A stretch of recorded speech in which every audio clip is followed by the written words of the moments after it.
பிரதமர் மோடி மனிதராக இருப்பதற்கே தகுதியற்றவர் என்றும், இந்திய மக்களிடம் பிரிவினையை ஏற்படுத்துவதோடு வேலைவாய்ப்புகளை சிதைத்து நாட்டு மக்களை கையேந்தும் நிலைக்கு தள்ளிய பிரதமர் மோடியை கைது செய்யவில்லை என்றால் மிகப்பெரிய போராட்டம் வெடிக்கும் என்றும், இந்தியா கூட்டணியில் பிரதமர் வேட்பாளருக்கு மிகவும் தகுதியானவர் பிரியங்கா காந்திதான் என்றும் தற்போது காங்கிரஸில் இணைந்துள்ள நடிகர் மன்சூர் அலிகான் காட்டமாக விமர்சித்துள்ளார்.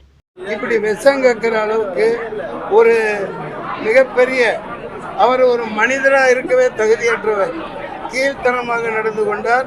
தேர்தல் ஆணையம் ஆண்மை உள்ளதா இருந்தா, பொறுப்பு உள்ளதா இருந்தா, வெக்கம் மான சூடு சொரணை இருந்தா, பதவியில அவங்களுக்கு ஒரு ஒட்டு உணர்வுன்னு இருந்தா உடனடியா இந்த பாரத பிரதமர் நரேந்திர மோடியை பிரிவு செக்ஷன் 123(3)A இந்திய தண்டனை சட்டம் 153A 154B 298 504 மற்றும் இந்திய தண்டனை சட்டம் 505 படி அவரை கைது செய்து TR ஜெயிலில் உடனடியாக அடைக்கணும்.